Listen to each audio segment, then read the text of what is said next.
All right. All right. Welcome, Mario, Thank you. To the Poka podcast. Good to have you here. Nice to be here. Yeah, I'm really excited to talk with you because, well, we have a lot to talk about, but we got introduced through our mutual friend, Andre from Best in Hell.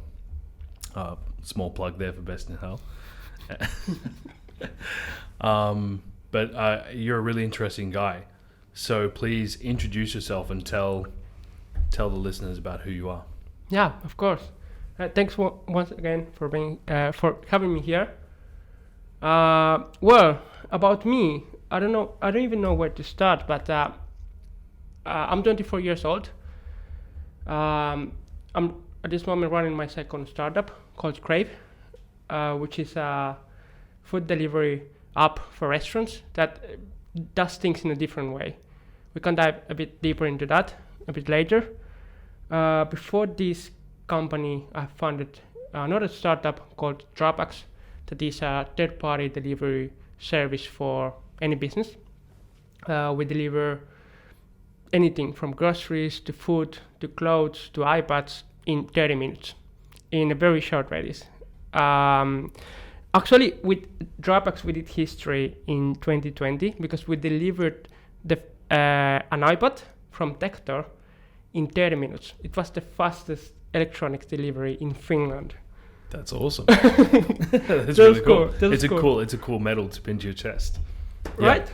So let's talk a little bit about DroppX. I did have a look into your business. Yeah. From what I understand is that you give businesses the opportunity to utilize a third-party delivery service to get their product to customers without using, in the food restaurant industry case, services like Wolt and Foodora.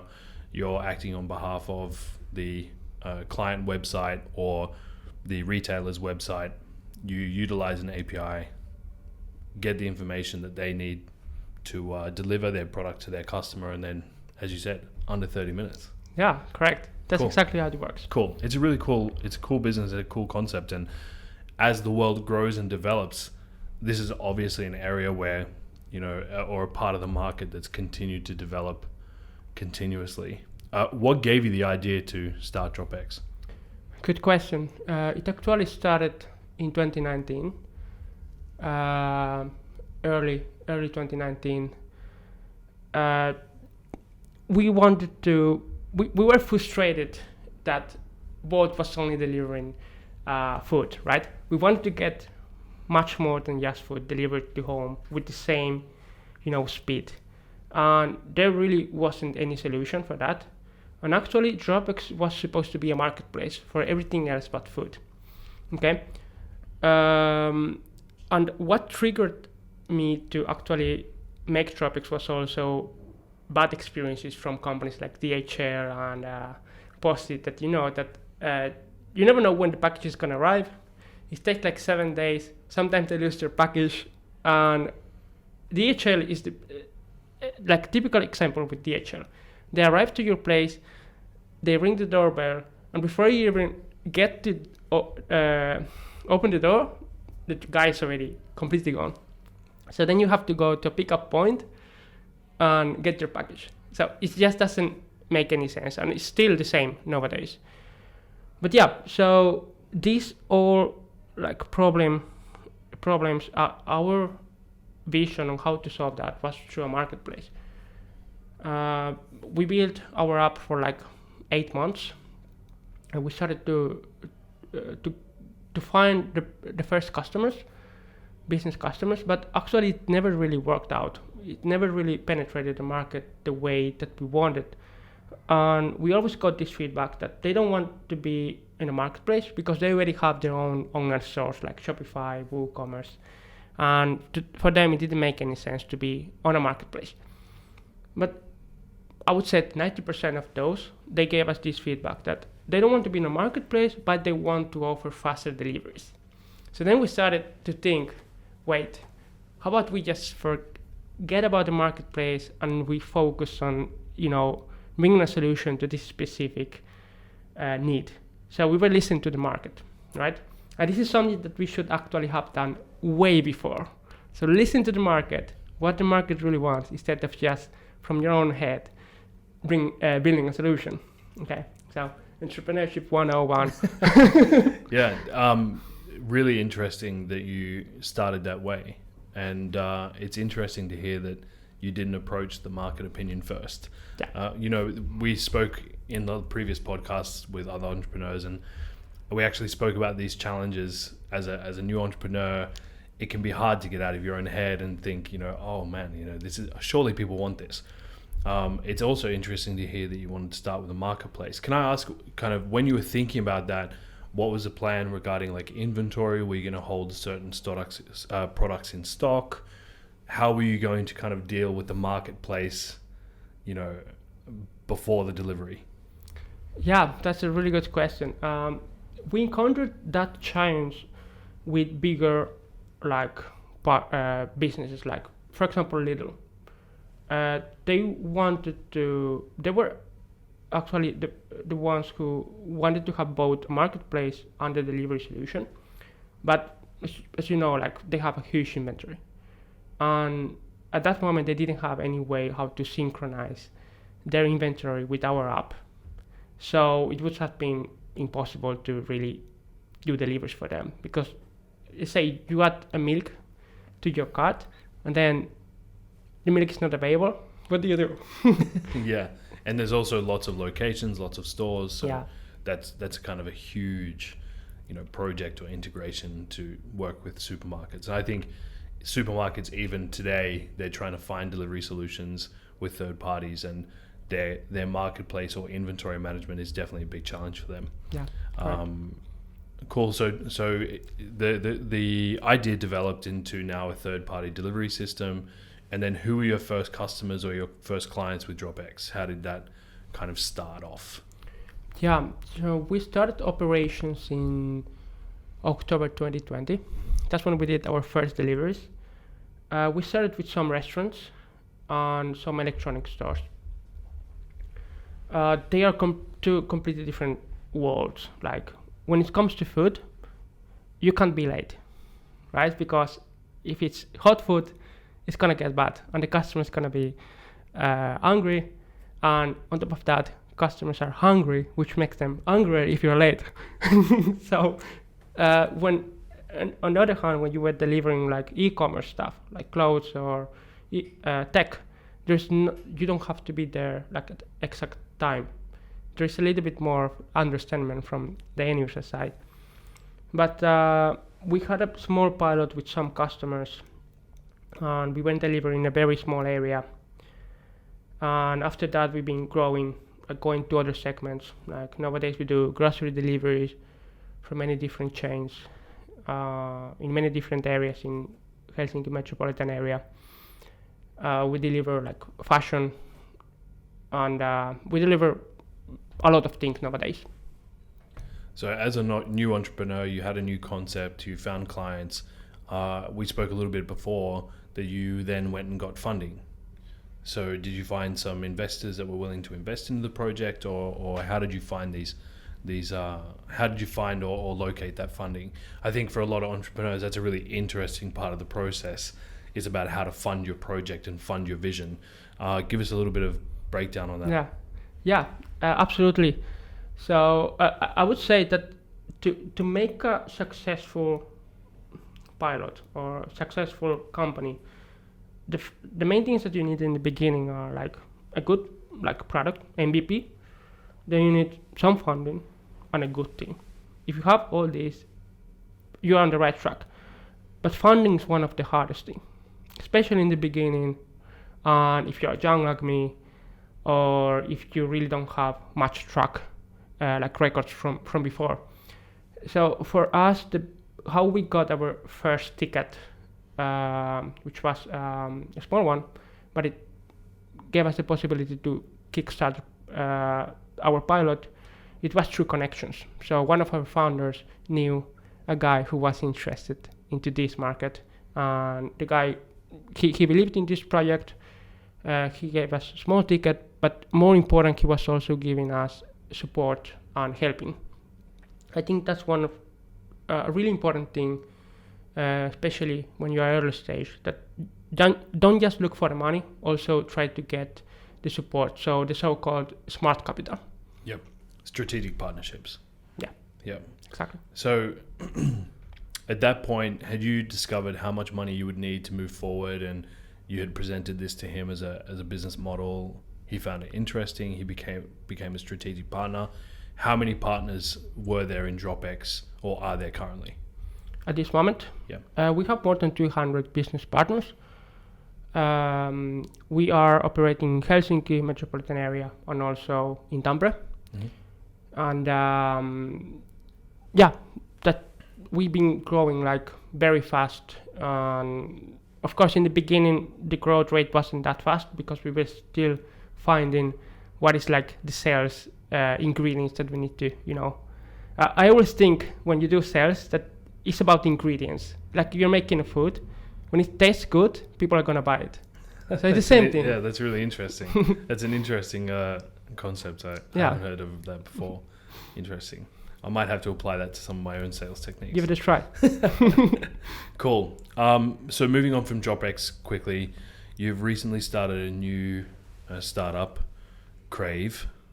This is really interesting for me. It's a huge challenge as a restaurant and in the restaurant industry currently, with utilizing Wolt and Foodora as delivery partners. Give us a little bit about Crave. What is it? How did it start? When is it kicking off? Have you got customers already? Give us a little bit of the background. Yeah, of course. So I noticed the potential of Crave while I was working at DroppX, because we had restaurant partners using DroppX as a third-party delivery service. And one thing I noticed is that restaurants were using e-commerce solutions like Shopify, WooCommerce, Wix that are not really designed for food ordering. Restaurants, of course, it was a hack for them, right?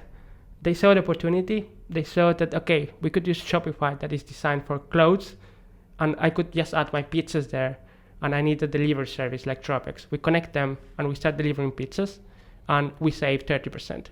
It works really well. But it's not scalable, right? It's really missing the experience for the end user. You are not able to track the order. Every time you want to buy something, you need to add your credit details, your address. So it's really missing the experience. And we were getting more and more partners at DroppX doing the same thing. So then I noticed that, okay, the main reason why this is happening right now is because restaurants are able to save a lot of money by doing this. And customers are actually ordering from them, even though the experience is not the same as with other apps, right? So there was like support from both sides. Do you think that was like a loyalty thing from customers where they started to discover how much restaurants were paying Wolt and Foodora as a commission, and then they wanted to support the restaurants more directly? Is that why that happened, or what was the reason that customers were ordering through, the restaurant's website or whatever it might have been? Yeah, indeed, it's that they had like loyal customers who really wanted to support the business, and they were aware that how much other apps are charging this restaurant, and they wanted to do this effort. They wanted to go the extra mile in order to help the restaurant. And also restaurants were trying to funnel customers from other apps to order through their own websites with discounts, free deliveries. So it was a combination of both. So then I noticed that this is happening in the market right now. And then I was like, I need to bring a solution to this. Okay, so basically Crave was born with that idea that we don't charge commissions. Instead, we have this subscription-based model, and we bring it together into a marketplace. And when the concept was born, I already knew that, okay, there's going to be need for this. But then moving forward, I noticed that why should we charge commissions for something that we really haven't made? Like, I can't really think that my app could charge commissions for a restaurant make a pizza. Like, I have not done absolutely nothing towards making the pizza. So, like, it doesn't really make any sense. Yeah, you haven't bought the ingredients, you haven't rented the kitchen, you haven't, yeah. Yeah. Yeah, it makes sense. I definitely, I have lots of questions about this because this is really interesting. But let's talk a little bit about the end user focus first. Wolt and Foodora, who are the two biggest in the marketplace currently, or Deal Dash is the owner of Foodora, I believe, and they took over Pizza Online and so on and so forth. From my experience, Wolt has a larger customer base and a little bit more market share than Foodora, at least in Finland. Why do you think that is? Do you think it's a end user kind of issue where people are more comfortable with Volt's platform? What do you think it is? Do you think it's a delivery focused issue where Foodora is slower or less consistent, or have you looked into these kind of issues and give me a view on them? Yeah, it's actually a combination of many things.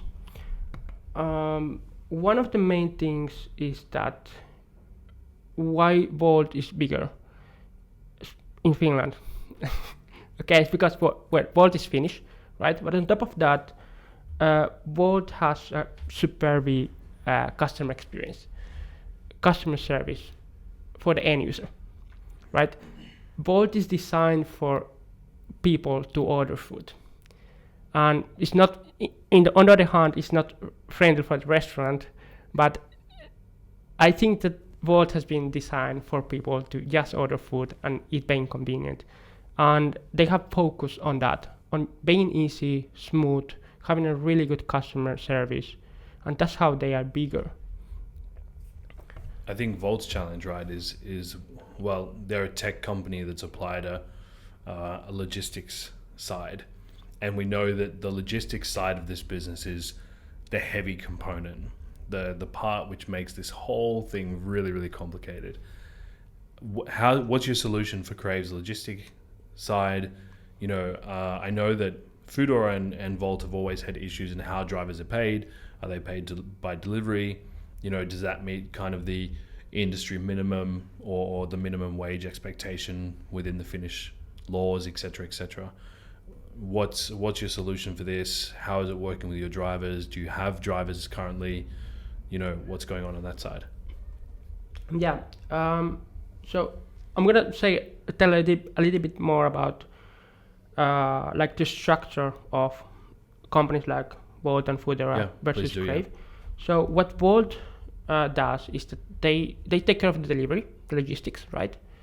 They take care of the ordering, which means the platform, and they also take care of the marketing.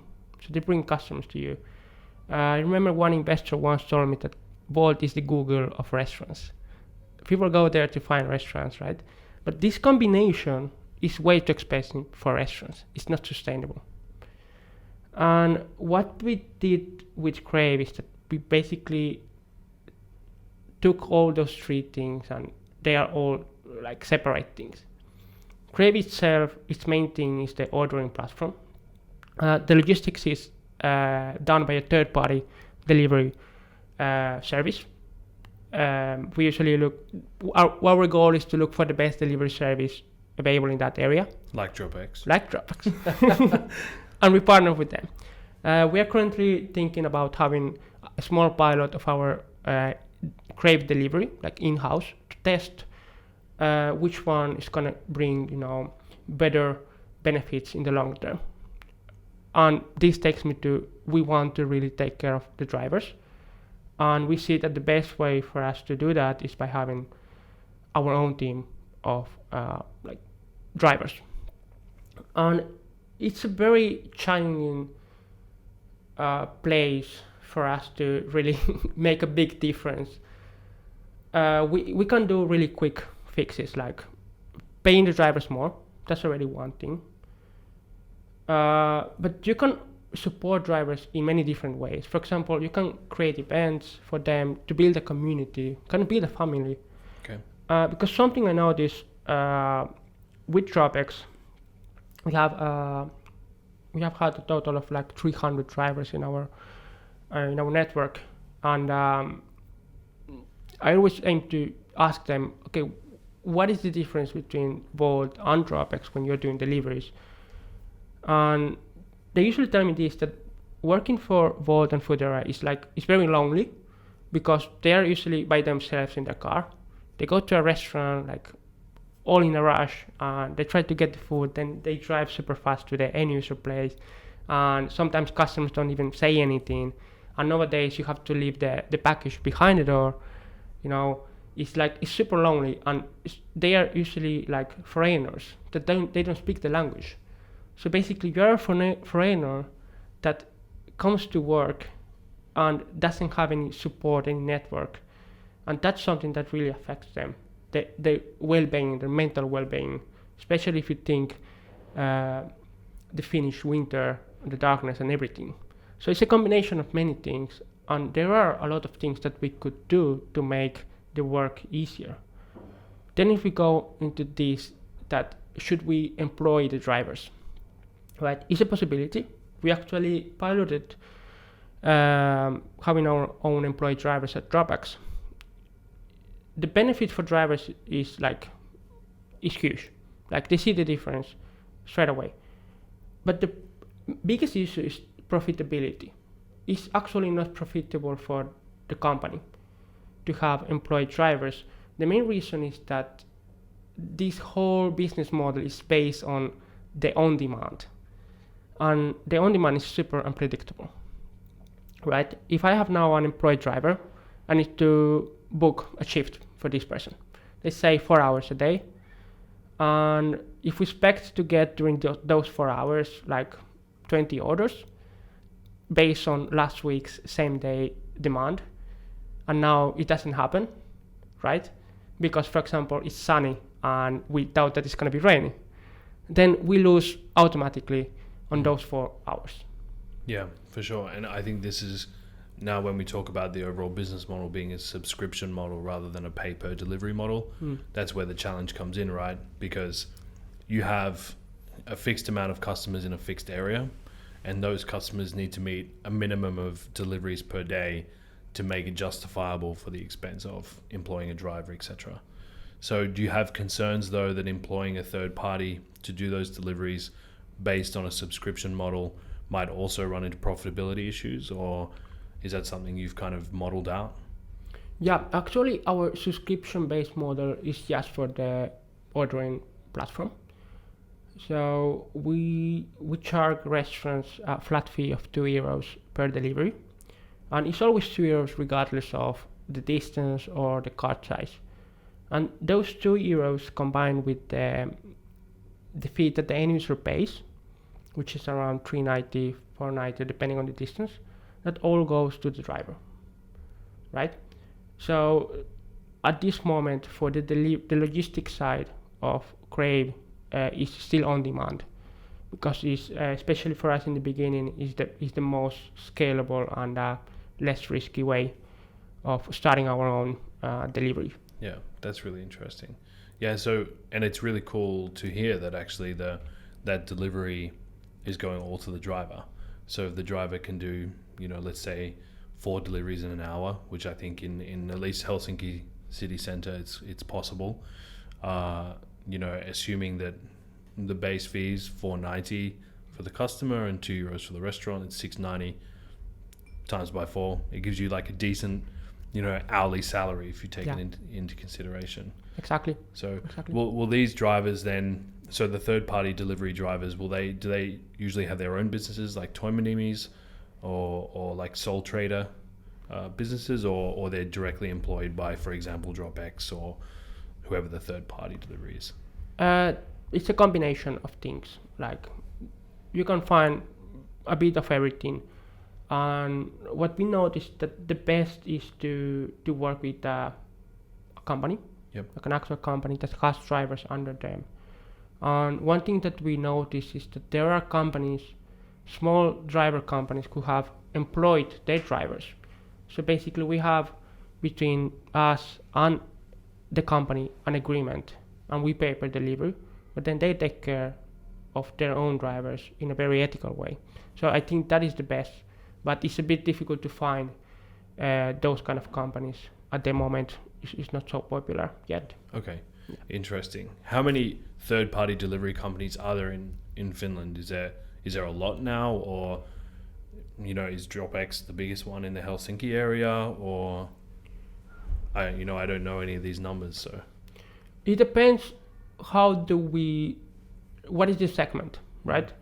Because DroppX focuses a lot on speed, express, 30 minutes deliveries.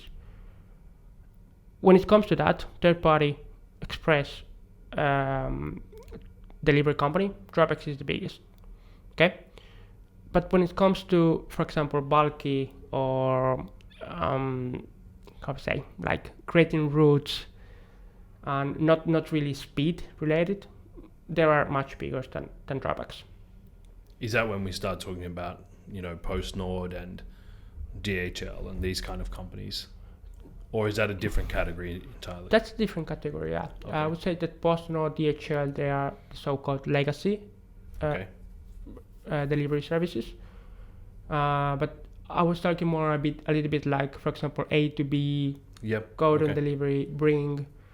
Those are like, let's say, the more professional, heavy logistics. Yeah. We actually use A to B for our food delivery for Motoko, or central kitchen delivery, ingredient delivery. Interesting, really, really interesting. So the future of Crave now is that you're looking for funding, or kind of what's the next step for you in Crave? Yeah, we are currently looking for our pre-seed round on Crave. What we aim to do with that funding is to take things to the next step. We are currently running a pilot with 20 restaurants in Helsinki city center. And our goal is to expand wisely. And basically what I'm trying to do with Crave is do things in a different way than what I did with DroppX. Okay. Why is that? Did you make mistakes in DroppX? Yeah, I did mistakes at DroppX. First time entrepreneur mistakes. Of course, they're unavoidable. Yeah. Talk a little bit about, it's something we talk about a lot on the podcast, because I try to bring out these mistakes, not as issues or failures, but things that people can learn from when they're developing their business. So talk a little bit about the errors you made with DroppX and how you're going to change that with Crave. Yeah. One, the team. When building the team,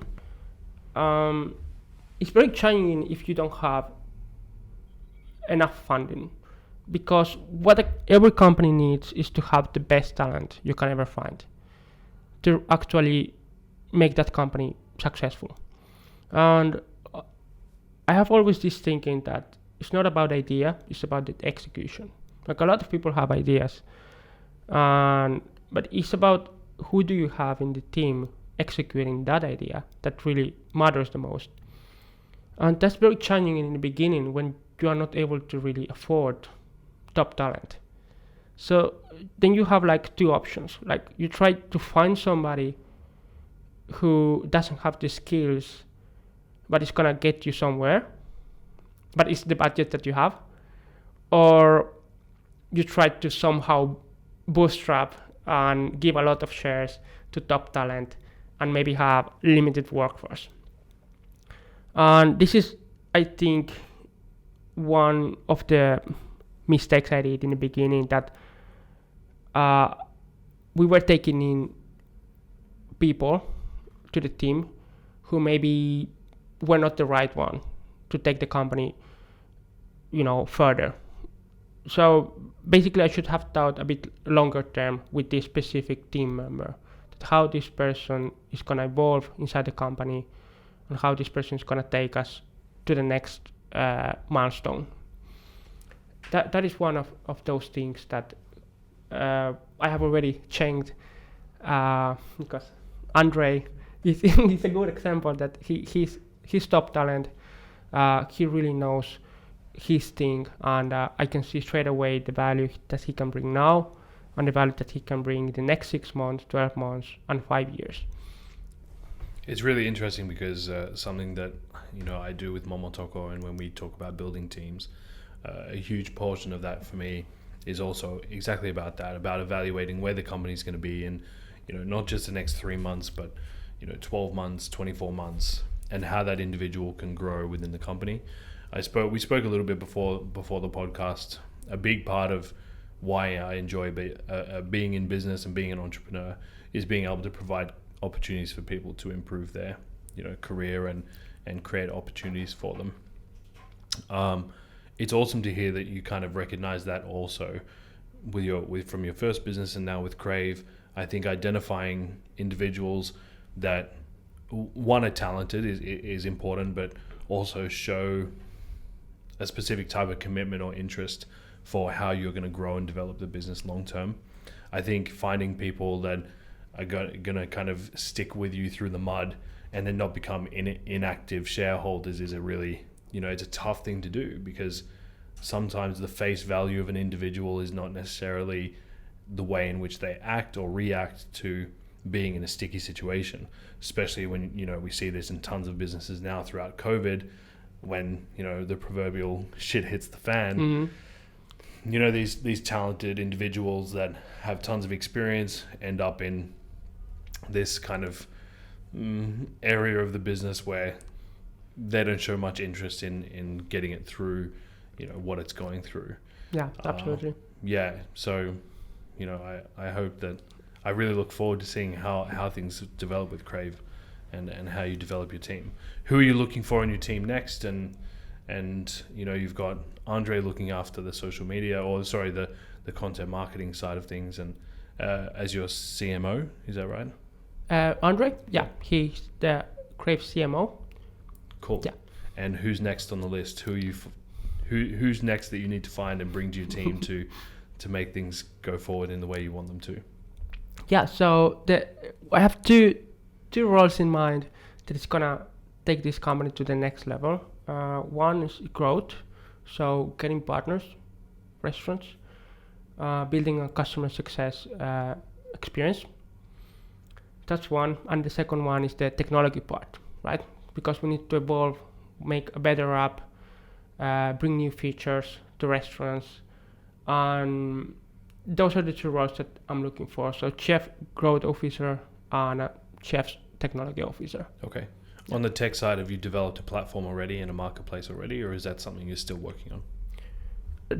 We have a current MVP, and we have a lot of ideas that we want to develop, and we need workforce for that, for developing next like brilliant features that's gonna make Crave something completely like that it has never been seen before. Cool. Is there a reason why you decided not to outsource the technology aspect? I know a lot of companies and tech companies look overseas to, for example, India, or the United States, for example. They're companies that contract and consult the development of applications and web apps. Is there a reason why you decided to keep it local? Actually, that was our plan, to outsource it. But the truth is that you need to have somebody in-house who can lead the project. Lead the vision. Exactly. And then when you get the project done by a third-party developer company, if you want to do quick chunks later on, you should have those skills in-house. Because otherwise you're always kind of like depending on this company that has done the app for you. Sure. Yeah, I was going to bring that up because one interesting thing, I acted as a consultant for a small company here in Portugal that tried to start its own delivery business. And we had spoken, I had mentioned some of the challenges that he was going to face. And one of those challenges that he faced was that he had paid, an exuberant amount of money to outsource the development of this technology that he wasn't really receiving any support from. So as he kind of, rolled out his product, he was finding bugs and errors throughout the system, and the support time for that was just really, really long. And, that being the issue, outsourcing overseas is that to fix those bugs or issues, you need it done in like hours and not in days or weeks even. Exactly. So. Yeah, and I've even heard that like they do that so basically they intentionally give you a not ready product so that you are attached to them and you are with them more time and you need to pay them even more. Yeah, there are the pros and cons on doing that. I think the pros of outsourcing the tech is that it's scalable. Mm-hmm. And you don't have to build something from scratch because those companies they have components that they just put together Sure. for what you need. Sure. What about a little thing I know about you is you went through a Kiosk program, right? Yeah, that's true. Yeah. Let's talk a little bit about that. I think for new entrepreneurs, the Kiosk startup program or the incubator program is something that's really interesting. Talk a little bit about your experience with Kiosk. How did you find it? Yeah. So that was in 2019. I actually applied there. I think it was August time when I applied. It was for the fall semester that I had Kiosk start, and to be honest, I don't remember how I found it. It's already a while ago, but I remember I got a call when I was at work. I was working back then for Jysk as a customer experience and sales manager. I got a call. I usually don't pick up calls. I don't like talking on the phone at all. But this one I took, and then it says like, this is from Kiosk, and we want to know a little bit more about your startup. And they invited me to a startup sauna in Aalto, in Espoo. I went there. I was quite nervous because back then DroppX was just an idea. I had pitch deck, some like calculations that didn't make any sense, and we didn't have any customers. We didn't have anything, and there were just two of us in the team. So I went there. They really roasted me. Like it was 1 hour asking me questions like crazy, and things that I have never heard about before, like startup questions. And I tried to deliver the best way I could. And when I left, I thought that, okay, I'm not gonna get in. I know for sure. But I think the next day they called me and they said that, hey, your startup looks like really nice. I see a lot of potential in the idea. I'm pretty sure that there is need for a solution like this. So we would like to give you this opportunity, and the program starts on X date, and this is what the program is gonna look like. And yeah, so that's how we got in. And my experience during the programs was like really, really nice. Okay. I got a lot of connections, mentorship, and they had back then a startup toolbox. It was worth 100,000 euros. It was a combination of software for early stage startups like Stripe, that you can get like the first 20,000 euros. They don't take any commissions, for example. There was Notion. I was introduced to that. Like, I use nowadays Notion every day, all the time. Slack, and a lot of tools that made like our life much easier. And I also made a lot of startups who also were selected to the program. And eventually, like, we are doing partnerships with those startups nowadays. Awesome. Yeah, for example, Kamupak. I don't know if you have heard about them. Yep. Yeah. We recently, last week, we made an agreement that we're gonna offer Kamupak to the restaurants who are on Crave. So, because Crave's aspect is this, that we want to be fair, ethical, and also sustainable. Yeah, so I met a lot of people, and it has been a great experience, and it really helped DroppX kickstart.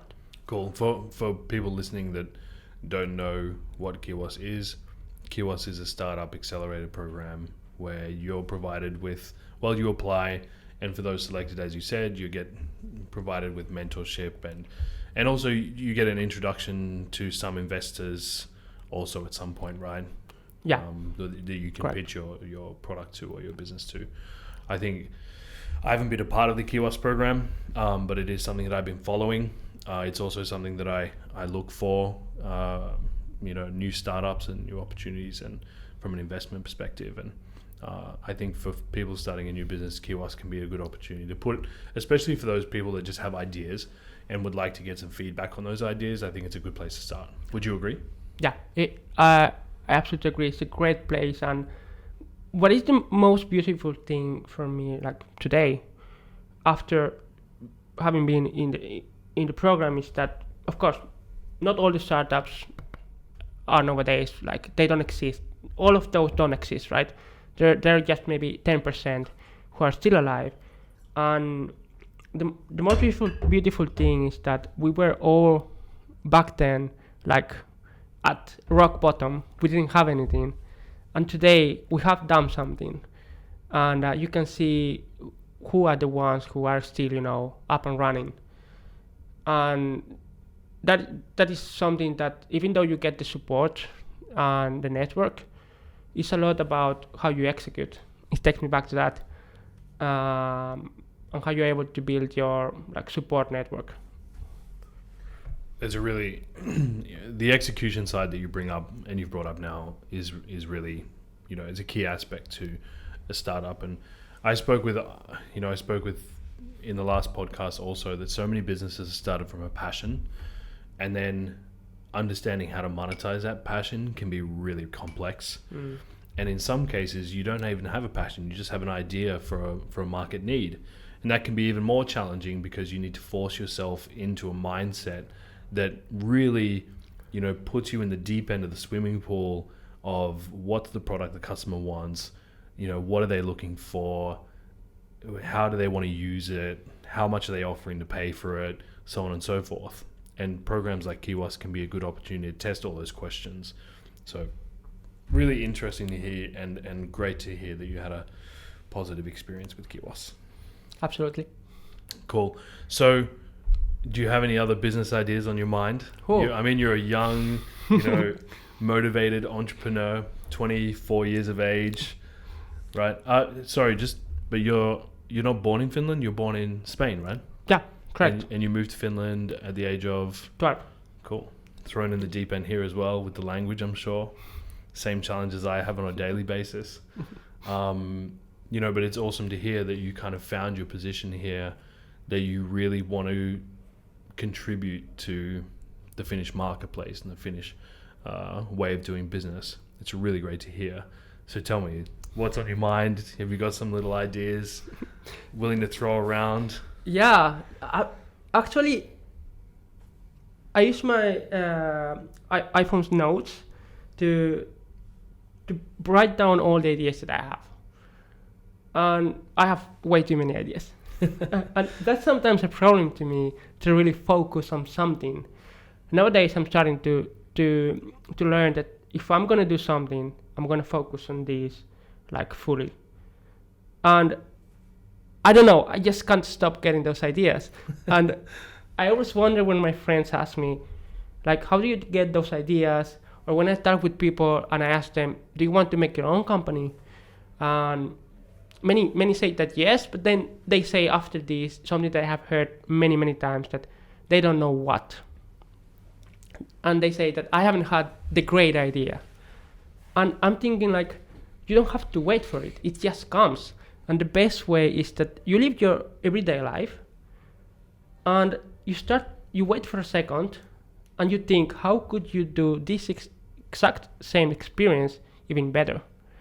And that's Crave and DroppX is everyday kind of problems that you're trying to fix. You don't have to just sit and, wait for the magic idea. It's just, it's about making life smoother, easier. And but yeah, I have many ideas. My craziest idea that I got recently when I was in Spain in January. My mom and my dad, they live in Fuengirola right now, so I went to visit them, and I had this crazy idea of creating a marketplace for sun chairs, right? Okay. Interesting. So basically the idea is that, Spain is all about going to the beach and drinking maybe a sangria or whatever, and it's full of beaches everywhere, right?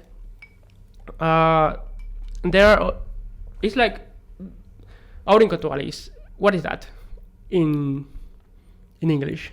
That is sunbed. Sunbed, right? Yeah. So a sunbed for a marketplace. So thinking again, from my experience going to the beach, right, and having to get one freaking sunbed is super hard. You're talking about the beaches where they like rent the sunbeds, right? Yeah. Like in front of hotels and stuff like that. So you would develop a marketplace to like pre-sell those? Is that what you're thinking? We are very close. So the idea is that before I go to the beach, right? So the problem is that I go to the beach and all the sunbeds are taken. I have to go back to the car and look for the next beach, right? Think how cool it will be that you're at home before you go anywhere and you see all the available sunbeds, right? You look first at the beach that you like the most, your favorite beach, and you see, okay, there are 2 available sunbeds. I'm gonna book one, right? So you book and you pay in the app. You book for 2 hours, and then you go there and you enjoy life. Well, there you go. I think it's a great idea. Yeah. We live in a life of convenience, right? Exactly. So there's so many aspects of the way in which our daily living, we're still adapting to this new way of living, which is focused around convenience. So there's definitely a lot of opportunity in that segment or in that thought process of how can we make this easier? How can we make this more convenient? And I think that's also why we see Wolt doing so well. Is although, as you said, they're not necessarily the friend of the restaurant. You know, those commission expenses are very, hefty. But the flip side of that is they're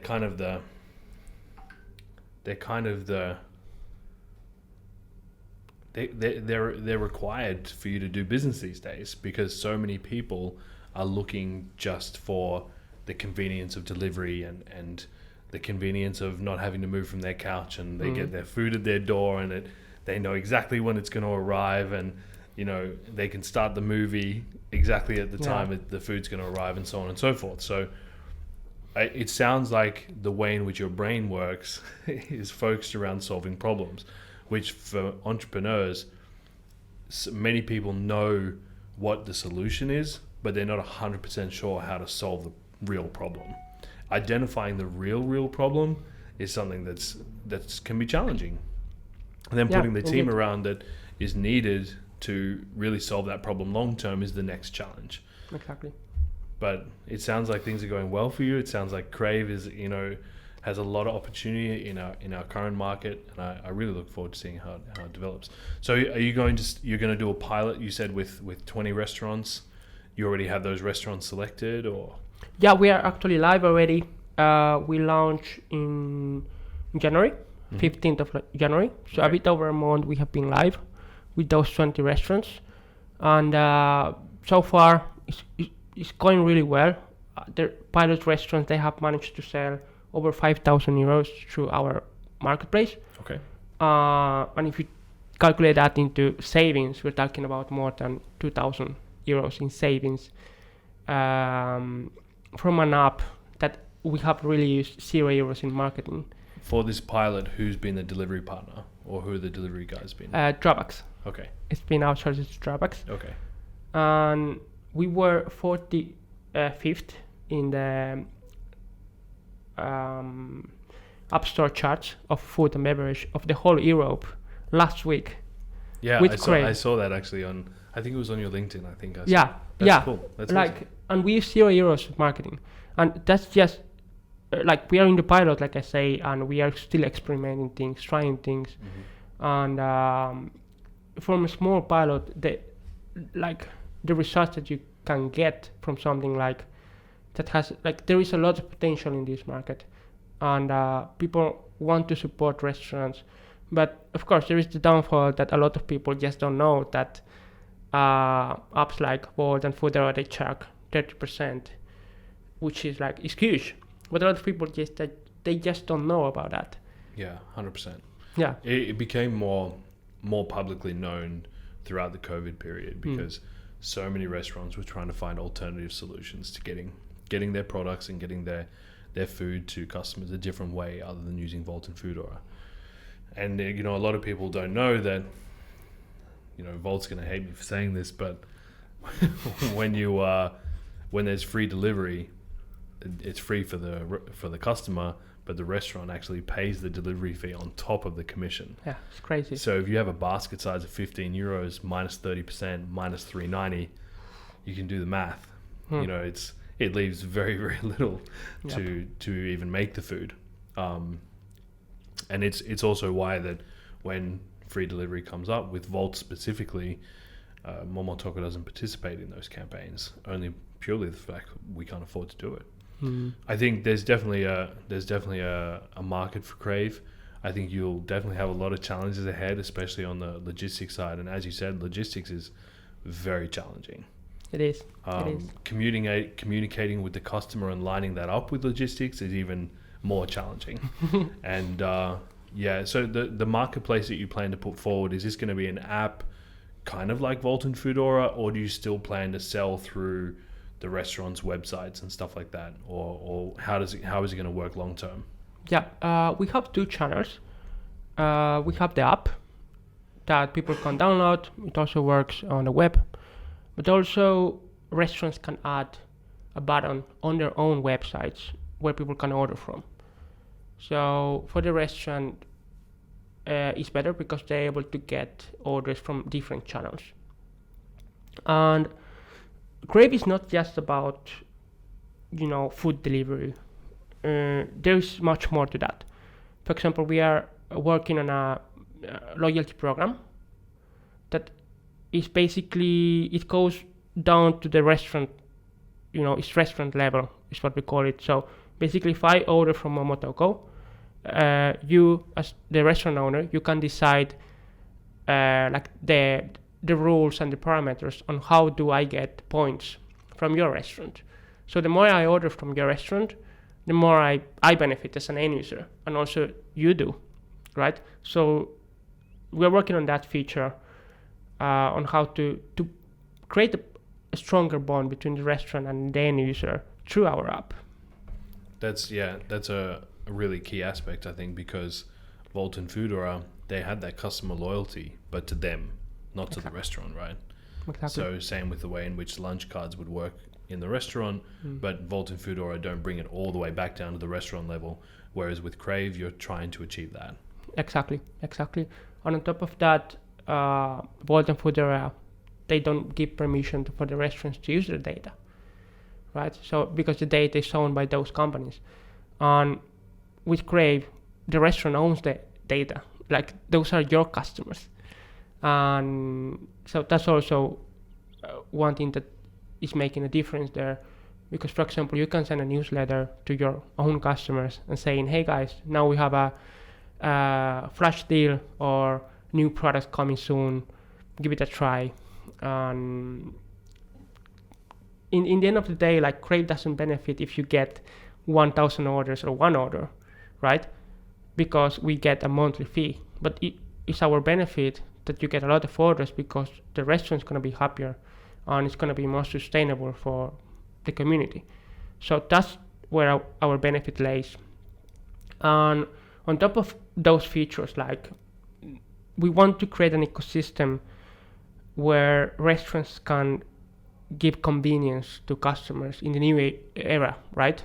For example, we have a feature called Eat In that I personally use more than deliveries. For example, I have ordered a couple of times from Bun to Bun burgers, and the user case is this: that I leave home, and when I am on the tram going to the restaurant, I browse what do I want to have. Then I choose what I want, I pay for it, and I indicate that I want to eat in the restaurant. When I arrive to the restaurant, the food is ready. Okay, I start eating my burgers, and then meanwhile, I feel like I'm hungry. I want to have maybe a dessert, and meanwhile, I order dessert. Right? When I'm done with the food, the dessert is coming, and everything super convenient from the app. It also reduces on the staff expenses that the restaurant has, right? Absolutely. So, what's your plan, and how will you communicate to the restaurant these orders? Will it be the similar system with Wolt and Foodora, where an order pops up and you have a kind of a tablet or platform that they use, or how is it going to work? Yeah, so we decided not to change the experience from the restaurant side when it comes to getting orders, because those apps have already done a lot of research and development on that side. So we decided to do the same, because that side was working for restaurants. So this means that it works the same way. Somebody orders, you have a Crave tablet, and it's gonna ring, and then you can put how much time you need to make the food. You put 20 minutes, 15 minutes, 1 hour, you accept or decline. And in addition to this, you can chat directly with the customer, right?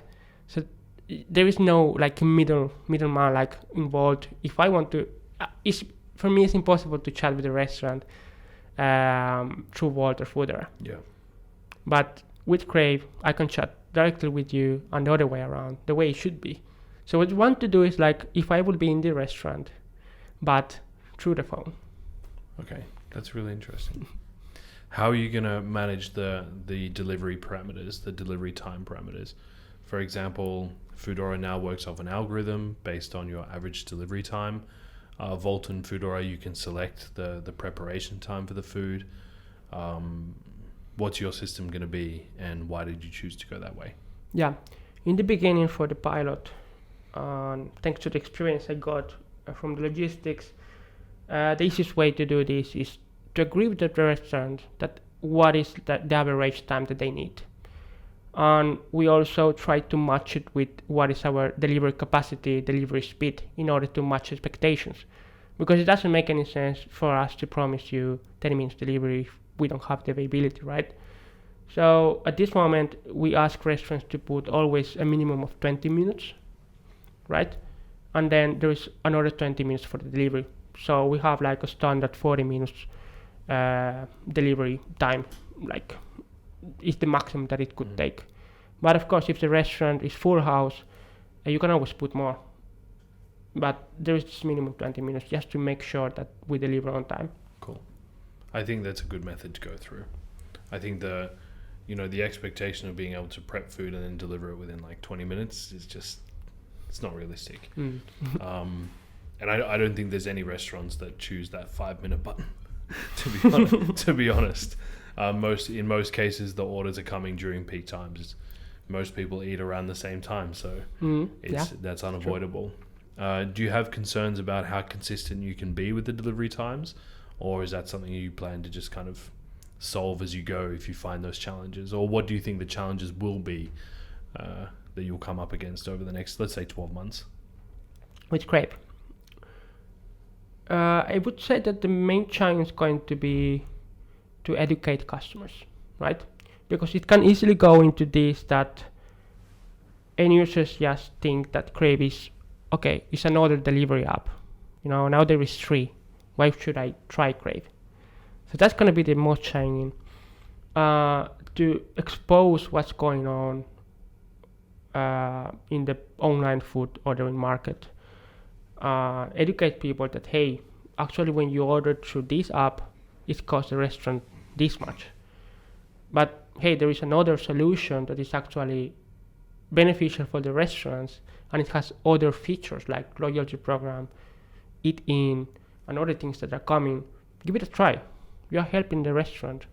And we are planning to make a feature where end users could see on the Crave app, on their own profile, how much they have helped save restaurants in commissions. That's really cool. That's a really good idea. It's really a bit of a stab in the back to Wolt and Foodora, but it is also the truth. And I think like showing that side of what customers are doing to support restaurants is a really cool feature. Yeah. I really hope that you plug that in. I think, coming from being in the restaurant industry and having a restaurant background also, there's always this conflict about how you get your product to customers outside of the restaurant. Wolt and Foodora solved a big problem by doing that, right? So they do have their place in the market. I think that they've just experienced these challenges that have also come with costs. And those costs have then ended up in a commission expense to the restaurant and the end user. Do you think that you'll be able to avoid those challenges that they had? Or you think that your model of breaking those segments up in terms of marketing, logistics, by breaking them up, you'll be able to operate profitably without charging the restaurant commission? Yeah, that's a really good question, and I've been thinking that since day one, because honestly, it wouldn't make any sense for us to just do this if we know that this is not going to be profitable, right? So it has been one of the most important elements to figure out before deciding to do this. And what happens when we break down those three elements, right? The logistics, the ordering, and the marketing, is that you are able to have a much lighter cost structure because you don't have everything in-house, right? So basically what we're doing right now is that the platform has a monthly fee that we have calculated that is going to bring the revenue to enable growth inside the company and to be able to offer our service to more restaurants, right? Then the marketing side, what we decided to do that is that if you think your own restaurant, how you get restaurants to your you get customers to your restaurant is through the marketing that you do. Word of mouth also. Exactly. Yeah. But to get your own customers to your own restaurant, like eating, you do your own marketing, right? So it applies the same idea, but for online ordering. Yeah. You are in charge of your restaurant, and we basically call this like, instead of third-party delivery platform, which Wolt and Foodora are, we change this and we become first-party, right? Because it's your app, your customers, your restaurant, your rules. Yeah. Okay? And that's how we're making, of course, much lighter because we don't have a huge marketing team in-house. It's, of course, our plan to bring marketing support to restaurants in the future because we know that restaurants don't have always the time to do the marketing, social media, right? So we can offer support on that side by having a small, dedicated team that supports those restaurants when it comes to marketing. So that's going to be another revenue stream. Yeah, for a lot of people, I think the marketing aspect of business is really complicated. People don't really understand or know how to manage SEO. The algorithms for Google and Facebook are changing constantly, and unless you're working in that social media management field, it can be hard to keep track. Almost impossible, I would say. Yeah. So I think offering some form of marketing support would definitely be beneficial, especially for those restaurants that, many of these restaurants, as I said, are passion businesses. So they're run by chefs or run by people that are just passionate about customer service. They have no idea how to calculate the return on investment for their marketing strategies or how to develop their SEO to reach more people or what organic reach means or, all of these kind of concepts. So I think offering some form of marketing support is an aspect which I know is appreciated by many restaurants, that they get that service from Wolt because they say, okay, I'm getting the exposure through Wolt and Foodora, so that's a benefit to me and I'm willing to pay the commission because of that benefit. But it's just too expensive because people don't understand that marketing can be done in different ways for a more budget conscious focus. Exactly. So basically, is that what you just said? But as its own entity inside Crave that is supporting restaurants who are willing to take it to the next level. And the best benefit out of that is that it's not based on marketing Crave, it's based on marketing your restaurant. Whereas with other companies, it's based on marketing the Wolt app. Well, they need to, because they need the users, they need the amount of deliveries to cover their expenses. So yeah, they need to kind of market themselves. It's awesome to hear that, as a young entrepreneur, you have a really, what I would consider like a clued on, a conscious aspect to the way in which you do business. And I think that, business used to be one of these things that you did honorably, and a lot of people, took a lot of respect to entrepreneurs and so on and so forth. And it somehow became like this gangster driven, a lot of people, the way in which they do business is in consideration of themselves and themselves only. And I think if we can change that mentality, that at the end of the day, we become an entrepreneur to help our community and to contribute to the way in which society moves. If we keep that in mind, I think any business that's moving down that path will be successful long term. Definitely challenges, because I know Wolt and Foodora, they won't play nice, but I think that long term the customer will see through those negative ways of doing business and see your product as beneficial. So for let's assume that the pilot goes well. when's Crave going to kick off? How can restaurants find you? How can they get in contact with you? So on and so forth. Yeah, so restaurants at this moment, you can guys find us through our system. Like, I could tell a little bit more like what we are doing, how we're growing in this pilot. Yeah. Like we have developed this kind of symbiosis strategy. So we use the restaurant's existing network to expand, right? And we usually ask restaurants to post something about Crave, and they'll educate their user base, their followers, that hey, we are using Crave because of this, right?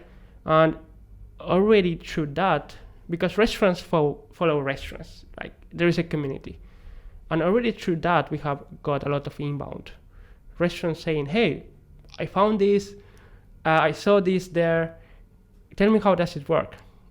And a lot of people are like skeptical because they are like, how is this possible, right?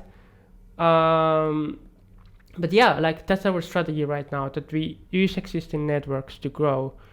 And at this moment, we are not able to grow like super fast, okay? We have a really long list of restaurants who want to join, and we just haven't had the resources to add them to the system, because we want to make sure that when we add them, we are able to service them the best way that we can, together with the deliveries and customer experience. But we are a very small team, and until we get the investment that we're looking for, we won't be able to really go faster. I think controlled growth is really important also.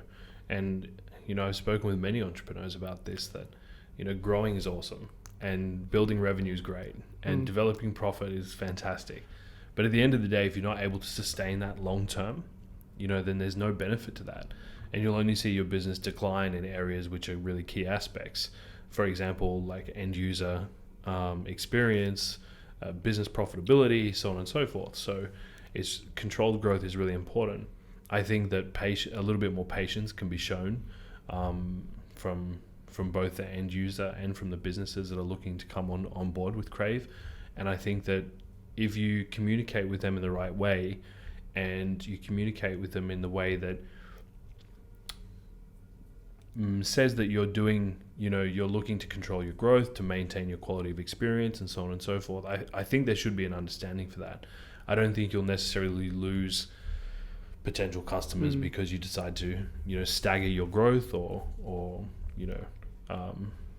develop your strategy over a longer period of time. I don't think there's a downside to that. And my suggestion to you would, even if you do get investment and you are able to onboard customers, stage it so you can meet the expectation for this block of customers, then move on to the next block, then the next block. And, that would be my suggestion. It's a good point. That actually it takes me back to my previous company, that towards the end of the last year, we were growing way too fast. And of course the numbers look super nice, but I started checking the customer experience rate, because we had every Monday a weekly meeting within all the team, and I noticed that it was going down. Number of deliveries were going up, number of partners were going up, but the satisfaction was going down, and it was like this doesn't really make sense, right? But then there is this dilemma that when you have investors want to see growth, and some investors want to see growth at no cost, at any cost, right? So you always have to fight with, should I keep my customers happy and grow steadily instead of super crazy, or should I just keep my investors happy and grow off limits, so that we could get a bigger round next time, and they could benefit from that because their shares value goes up, because the valuation goes up, the more customers, the more orders we have. So I was there in the middle trying to decide what should I do, and it was from my side really hard, because it's not only about what, for example, I want or the founding team wants. There are many other things that influence the direction. But I absolutely agree with you that when it comes to growth, you have to really control the growth. It's exactly what companies should do. Like, sustainable growth is key. Exactly. You need to be able to sustain the growth, and you need to understand what the impact of growth is on the business, because while there is a lot of positive, there is negative that comes with growth also. So it's something that what's just popped into my mind, and I want to bring this up immediately, because throughout COVID there's been a huge want and need for cloud kitchens. Mm-hmm. And one of the biggest roadblocks, we started e-kitchen at the beginning of COVID, and we came up with 7 restaurant concepts in a week. Wow. 7 menus. We converted our central kitchen into a cloud kitchen, and we started e-kitchen. Great sales, fantastic sales. Awful commission expense. It pretty much took away all our profit. And we saw Uxley Hadalevy do it with Munchies. We saw NoHo do it with their, what was it called? NoHo Cloud maybe, or it was called something. With their cloud kitchen. It's been a huge roadblock for the development of the industry. When we look at this convenience style dining, is that commission expense. So if you can solve that issue, I think it's going to open the floodgates to a lot of development in the restaurant industry. And I think it also, I'm assuming that DroppX also opened a lot of opportunities for retail businesses. One of those big challenges in retail is that everything's online now. Mm-hmm. You still want to have a showroom because people want to try on clothes, but they don't want to buy them in store. Yeah. Because, Zalando's selling the same dress for 20% off, but you can go in store and try it at Zara or wherever it might be, try it on, see how it looks, put it back on the rack and leave. So, I think DroppX maybe found a kind of niche there, and I hope that you continue with DroppX, because I think there's a retail aspect to that side of the industry. So yeah, you're right. Actually, regarding the showroom and the retail, it's something that I've been looking a lot into, and actually there is a solution that I've been thinking about, and I was deciding, like, do I do Crave or do I do this? I think that we know what did I decide, but I call the company Frank, the concept, right? The idea is that it's a platform for try before you buy. And I personally like to order a lot of clothes online. I don't like to go to the store and try clothes. I use Zalando. I love Zalando. It works really well. But the main problem with Zalando, with me, and I expect that for many people, is that if you want to order like many sizes, let's say this shirt, right? If I want to order 3 sizes, I want M, L, and S, because I don't know which one is gonna fit me. It's that I have to pay for the 3 of them. Okay? And then if we don't even think about the logistics part, that is gonna come to a package locker, what is it? Parcel locker. Yeah. And you have to go there, then carry the big ass package home because you have ordered way too much, right? And then you have to try it, then you have to, in the worst case, you have to print a label for return, then tape the box, and then go back to the parcel locker. Put it back. And then also think of the economic, the ecological impact of shipping packages backwards and forwards. Right? Yeah. So it's madness, and we are in 2022, and we still don't have a solution for that. Yeah. So basically, the idea of Frank is that it's basically a plugin that any e-commerce store can integrate into their platform, and basically it gives the possibility for customers to add products to their cart and pay later for what they order. Of course, together with the convenience that it gets delivered home, there's an app where you can, select what you want to return, what you want to keep, and at the same time, you order a pickup. Like a driver comes to pick up the box from your door and delivers it to wherever it has to go. Yeah. And then you only pay for what you keep, at the moment that you have tried and you have made sure that this is what I want. Yeah. Right? Yeah. And I see a lot of potential in that side also, in the whole world. not just like here. And especially moving forward, when now e-commerce is booming, it's just growing all the time. People is looking for more convenience and more convenience. So I hope that one day I will be able to work on that project. But like there is a lot of possibilities on the retail. Yeah, side. Logistically, I think there's a lot of challenges globally right now. I think we saw a huge influx of the use of logistic services, which has really put a strain on the way in which we do things. We're seeing huge increases in shipping costs from Asia to Europe and so on and so forth. I think a lot of that and a lot of the shipping is we just ship stuff all over the world. Yeah. Like we just ship and move and transport, and it's some of it seems like it could definitely be done more efficiently. Absolutely. I think it's definitely overdue that we look at our transportation, our logistics, especially because in nowadays it's not feasible to develop manufacture products in every single country. Not every country can make their own shoes. Like, it's just not possible because of whether it's because of resources, natural resources, materials, labor costs, whatever it might be. Exactly. So we definitely need to consider what the more efficient way of doing business on the e-commerce side is. I think DroppX is a start to that. I think Crave is a development of that, and whatever happens after Crave will be a development of that. Mate, it's been really great to meet with you. I've really enjoyed this podcast. I could honestly talk with you for another 4 hours. Yeah, I think so too. We might have to do another podcast and give people an update on what's happening with Crave. Tell everyone though, for those people listening and those people interested, if you're a restaurant looking to onboard with Crave, what's the website? And also if they want to email directly to you or add you on LinkedIn, what are your connections there? Yeah, absolutely. To all the restaurants out there, here's a solution made for you by your people, by your community. You can learn more about us on heycrave.com.